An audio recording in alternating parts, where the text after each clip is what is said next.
তনুশ্রী দত্ত। কোথা থেকে এসেছেন? আমি খড়দা থেকে এসেছি। খড়দা, তাও একেবারে তো কাছের নয়, একটু দূরে আছে।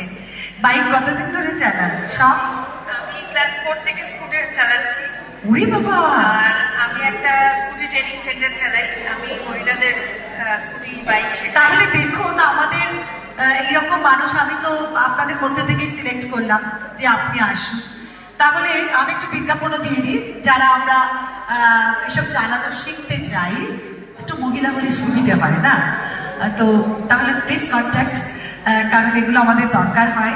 আর বিশেষ করে রাতে শরীর অসুস্থ, কোনো সমস্যা, অনেক কিছু, তো আমরা ম্যাডামকে কন্ট্যাক্ট করতেই পারি। আমারও ভীষণ উপকারী হলো।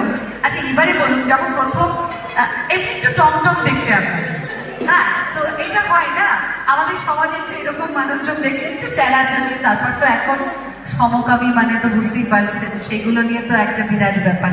কিন্তু ওই যে বললাম যে লড়াই এইটুকু থেকে অনেক বড়। তো খুব কষ্টের আপনার লাইফস্টাইলে সবচেয়ে কষ্টের কোনো কিছু, যদি আনন্দ তো আছে, কিন্তু যেটা আপনাকে খুব আহত করেছিল সেটা একটু শেয়ার করুন। অ্যাকচুয়ালি আমি আর্মি ফ্যামিলি থেকে বিলং করি, ঠিক আছে? তো আর্মিতে তো জানেন হাজব্যান্ডরা বর্ডারে থাকে, তখন ওই তাহলে তো নিজেই এইরকম, মানে নিজেই হত্যাকারী, সুতরাং একেবারে বস। তো বাচ্চাদের নিয়ে ফরওয়ার্ডে থাকা, শেয়ারিং হচ্ছে, হাজব্যান্ড নেই, বাচ্চা, এদের নিয়ে ওই লাইফটা একটু টাফ ছিল। এখন আমার হাজব্যান্ড রিটায়ার্ড হয়ে গেছে, আমার এক ছেলে এক মেয়ে, ছেলের বিয়ে হয়ে গেছে।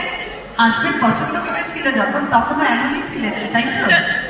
না মানে একজন গৃহিণী, সংসার সামলে এরকম একটা দায়িত্ব, আর তারপরে কত মানুষের মানে টাচে থাকতে হচ্ছে না, এটা তো।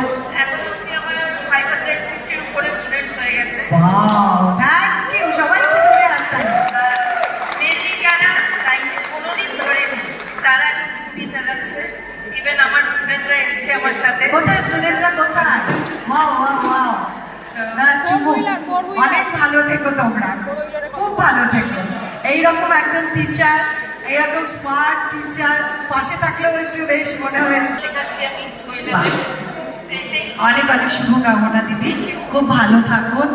আর সবচেয়ে বড় কথা, এইরকম আপনাদের মতো ব্যক্তিত্ব, দেখুন আমাদের সমাজে মানে কাউকে লাগবে